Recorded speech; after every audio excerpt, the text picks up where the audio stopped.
My name is Daniel Mercer. I am 47 years old, and I work as a regional maintenance supervisor for public rest areas along interstate highways in southern Utah. I have been doing this job for almost 14 years. It is not complicated work. Most of it involves inspecting facilities, coordinating cleaning schedules, checking lighting, water systems, and making sure the sites are safe and accessible. The routes are fixed. The stops are predictable. I usually cover the same 5 rest areas between Cedar City and the Arizona border, rotating through them every week. The incident I am describing took place over the course of about 8 months, starting in late fall of 2021 and ending the following summer. Nothing about it happened all at once. That is part of why I didn't react strongly at first. One of the rest areas I oversaw sat about 12 miles south of Beaver, Utah. It was a quiet location. No fuel station. Just bathrooms, picnic tables, and a wide gravel parking area. It backed up against a stretch of open desert with low scrub and distant hills. No nearby homes. No businesses. Cell service was unreliable. I usually visited that location twice a week, early in the morning between 5:30 and 7 a.m. That schedule worked best because traffic was light and I could inspect the facilities without interruptions. For years, nothing unusual happened there. Then, sometime in November, I began noticing a pickup truck parked at the far end of the lot during my visits. It was an older model Ford, dark green, extended cab, no visible decals or company markings. The windows were tinted, but not heavily. The truck was always parked in the same spot, facing away from the restrooms, near the edge of the lot closest to the desert. At first, I assumed it belonged to an early traveler sleeping before continuing south. That was common enough. What stood out was how consistently it was there. Every time I arrived, the truck was already parked. Every time I left, it was still there. I never saw it arrive or depart. I also never saw anyone inside it. I made a mental note of it, but didn't consider it a problem. People sleep in their vehicles at rest areas all the time. As long as there is no disturbance, we are not instructed to intervene. Over the next few weeks, the pattern continued. Same truck, same spot, same orientation. Sometimes I would be there for 10 minutes, sometimes closer to an hour. The truck never moved. I began paying more attention to small details. The tires always looked properly inflated. No visible damage. No trash accumulating nearby. The license plate was from Nevada. I couldn't recall the numbers clearly, but I noticed it didn't change. One morning in early December, I noticed something else. The hood was warm. I had parked a few spaces away and walked past it on my way to the restroom building. As I passed, I felt heat radiating from the front of the truck. Not excessive, but noticeable, like it had been running recently. But there was no one inside. The windows were fog-free. No movement. I finished my inspection and left. When I checked my mirror pulling out, the truck was still there. I told myself someone must be sitting in the back seat or lying down. Or maybe they had stepped away into the desert. None of that felt urgent. After New Year's, I mentioned the truck casually to a coworker during a routine meeting. He said he hadn't noticed it, but he didn't cover that location often. By February, I had started to feel uneasy, though I couldn't have explained why. The truck was still there. Same place. Same condition. No visible snow accumulation even after storms, which I found odd. Every other vehicle in the lot would have at least some buildup if left overnight. The truck always looked recently cleared but untouched. One morning, I decided to document it. I took a few photos on my phone, mostly for my own reference. I zoomed in on the license plate. It was still the same Nevada plate. Later that day, I ran the plate through a public records check. It came back registered to a man in Las Vegas. The registration was active. That should have eased my concerns. It didn't. In March, I arrived earlier than usual, just after 5 a.m. The sky was still dark. The lot was empty except for the truck. This time, there was a light on inside the cab. A dim glow like a dashboard display. I stopped my vehicle and watched from a distance. No movement. No door opening. The light stayed on. After several minutes, it shut off. I waited longer than I normally would. Nearly 40 minutes. The truck did not move. That was the first time I contacted my supervisor. I explained that a vehicle had been occupying the same rest area for months without any visible activity. He advised me to contact the Utah Highway Patrol for a welfare check. I did that the following morning. An officer met me at the rest area around 6:30 a.m. The truck was there as usual. We approached it together. The officer knocked on the driver's side window. No response. He tried the handle. It was locked. He shined a flashlight inside. The interior looked clean. Empty. No bedding. No personal items. No trash. The officer ran the plate through his system. It came back clean. He shrugged and said maybe the owner worked nights nearby or used the rest area as a long-term stop. He didn't seem concerned. Before leaving, he placed a small chalk mark on one of the rear tires. I returned 2 days later. The chalk mark was gone. The truck was still in the same position. That was the moment I realized the vehicle was being moved, just not while I was there, and not in any way I could track. From that point on, I adjusted my schedule several times. I came later in the morning, then in the afternoon, once in the evening. Every time the truck was present. I never once saw it in motion. By June, the rest area was scheduled for temporary closure due to resurfacing work. On my final visit before the closure, the lot was empty. The truck was gone. I assumed that was the end of it. 3 weeks later, when the rest area reopened, the truck was back. Same spot. I requested reassignment shortly after. I now oversee locations further north. I don't know if the truck is still there. No reports were ever filed. No incidents occurred. But I still think about how consistent it was, and how it always seemed to know when I wasn't there.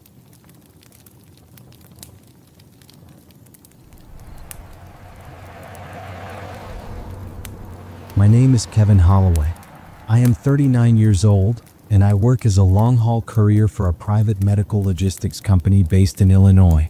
At the time this happened, in late 2019 and early 2020, my assigned route ran mostly through northern Missouri, covering small hospitals, independent labs, and rural clinics that needed overnight deliveries. The work was repetitive by design. Consistency mattered more than speed. I drove alone, usually overnight, and I rarely interacted with anyone beyond signing delivery logs and dropping off sealed containers. I preferred night driving. Traffic was lighter and the roads felt predictable. I knew where the curves tightened, where fog settled, and where animals crossed most often. Over time, those highways started to feel familiar in a way that's hard to explain unless you've driven the same stretch hundreds of times. One particular section of my route ran along a 2-lane state highway about 40 miles north of Kirksville, Missouri. The road cut through farmland and patches of low forest. There were no towns for long stretches, just occasional farm entrances and gravel access roads. Cell service dropped out frequently, which wasn't unusual for that area. About midway through that stretch, there was a small pull-off on the east side of the road. It didn't have a sign or reflectors. It looked like it had once been used by maintenance crews but had mostly been forgotten. The pavement there was cracked and weeds grew through the edges. The first time I noticed the man there was in early November. It was around 1:30 in the morning. My headlights caught the outline of a dark sedan parked at the pull-off. A man was standing beside it, near the driver's side door. His posture was upright, relaxed, with his hands in his jacket pockets. He wasn't waving or signaling for help. I assumed his car had broken down. That wasn't unusual, and he didn't appear distressed. I slowed slightly as I passed, but he didn't look toward me. He just stood there facing the road. I didn't think about it again until 2 nights later. Same pull-off, same sedan, same man. This time the car's lights were off. The man was standing closer to the road, still facing traffic. His posture hadn't changed. He didn't move as I passed. I remember thinking it was strange that he hadn't put out any warning lights if he was stranded. Still, it wasn't my responsibility, and there was no indication of an emergency. Over the next few weeks, I saw him repeatedly, always between midnight and about 2 a.m., always at the same pull-off. Sometimes the sedan was there, sometimes it wasn't, but the man was always standing.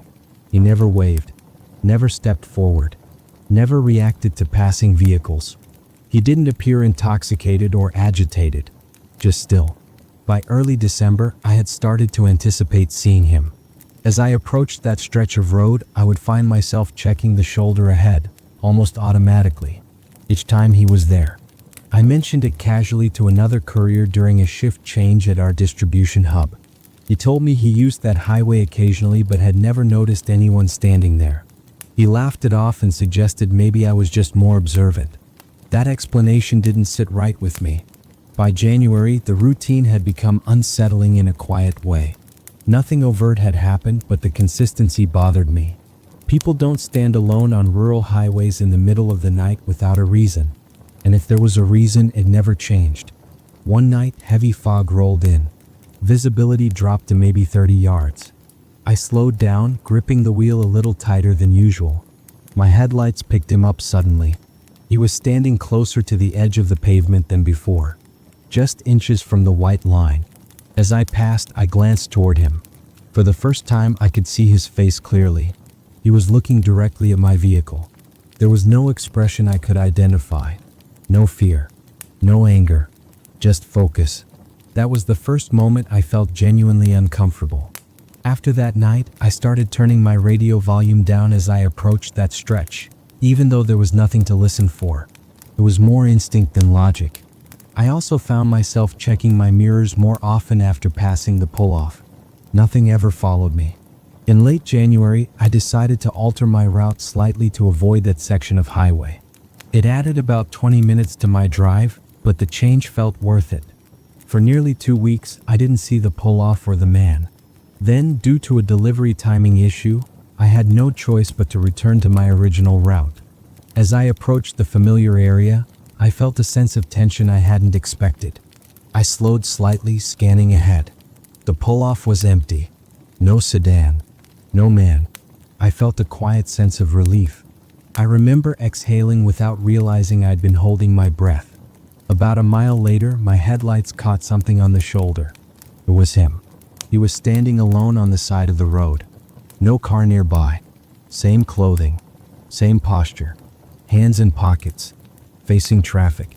He was closer than ever. Close enough that I could have reached him if I'd opened my window. I didn't slow down. I kept my eyes forward and drove past without looking back. That was the last time I saw him. In the weeks that followed, I continued driving that route without incident. The pull-off remained empty. No sign of the sedan. No figure standing by the road. Later that spring, I heard secondhand that a local farmer had reported a missing adult relative sometime the previous year. No details were released publicly. I don't know if it was connected, and I didn't ask. I still drive nights. I still take rural routes. I no longer assume that quiet places are unoccupied. Sometimes, the absence of activity feels more deliberate than the presence of it. My name is Thomas Riley. I am 52 years old, and I worked as a seasonal campground host for the Maine Bureau of Parks and Lands for several summers after retiring from municipal facilities work. The campground was located in western Maine, near a large freshwater lake surrounded by dense forest. It was not a popular destination compared to coastal parks. Most visitors were locals, retirees, or people passing through on longer trips. The campground operated from late May through early October, and outside of holiday weekends, it was usually quiet. My role as host was straightforward. I lived on site in a small one-room cabin near the entrance. Each morning, I walked the campground loop to check occupied sites, verify permits, collect fees if needed, and make sure fire regulations were being followed. I also answered questions, helped with minor issues, and contacted park rangers if something fell outside my responsibilities. I liked the routine. The work was predictable and the environment was calm. I had spent most of my career in public works, so this felt like a simpler extension of what I already knew. During my second season at that campground, I began noticing something that did not quite fit the normal patterns I had grown used to. The campground had 32 sites. Most were clustered close to the lake, with a few set farther back among the trees. Site 14 was one of those farther back sites. It had limited visibility of the water and was usually less desirable. Families preferred sites closer to the shore, and campers with larger trailers avoided it because the access road narrowed near that loop. Because of that, Site 14 was often empty. Early in June, I noticed that Site 14 was occupied on a weekday, which was somewhat unusual but not alarming. A small, dark-colored tent was set up neatly on the gravel pad. No vehicle was parked there at the time. I checked the reservation board when I returned to the host cabin. Site 14 was reserved under a single name, listed as a man from out of state. The reservation was valid for 4 nights. That was normal. The next morning, during my rounds, the site looked exactly the same. The tent was zipped shut. The fire ring was clean, with cold ashes arranged neatly inside. No cooler, chairs, or extra gear were visible. I did not see the camper. I assumed he was hiking or fishing early. Many campers were. By the 3rd morning, the site still looked the same. No trash. No signs of food preparation. No personal items left out. The fire ring appeared to have been cleaned again overnight. I left a standard note on the picnic table reminding the camper to check in at the host cabin if he needed firewood or assistance. It was something I did regularly for new arrivals. The next morning, the note was gone. The site otherwise looked unchanged. I still hadn't seen anyone there. Over the next 2 weeks, Site 14 remained occupied. The reservation was extended twice, each time for several more nights. The name on the permit never changed. What stood out was how consistent the site remained. Every morning, the tent was zipped closed. The fire ring was clean. There was never any trash. No food smells. No sound at night. I lived close enough to hear raised voices or music from other sites, but I never heard anything from Site 14. I also never saw a vehicle arrive or leave. That was not common. Even campers who stayed quietly still drove into town occasionally for supplies. I mentioned it casually to a park ranger during his weekly visit. He said as long as the reservation was valid and there were no complaints, there was no need to intervene. By mid-July, I had developed a habit of paying closer attention to Site 14 during my rounds. One afternoon, I walked the loop later than usual, closer to dusk. As I approached Site 14, I noticed the tent was gone. The site was empty. No tent. No gear. No vehicle. The fire ring was clean. The ground looked undisturbed, as if nothing had been there recently. I assumed the camper had left early and planned to check the reservation board when I returned to the cabin. The following morning, during my regular rounds, the tent was back. Same tent. Same position. Same orientation. There were no visible tracks indicating when it had been set up. The gravel pad looked smoothed over, as if it had been carefully arranged. I stopped walking for a moment and looked around the site. Nothing else had changed.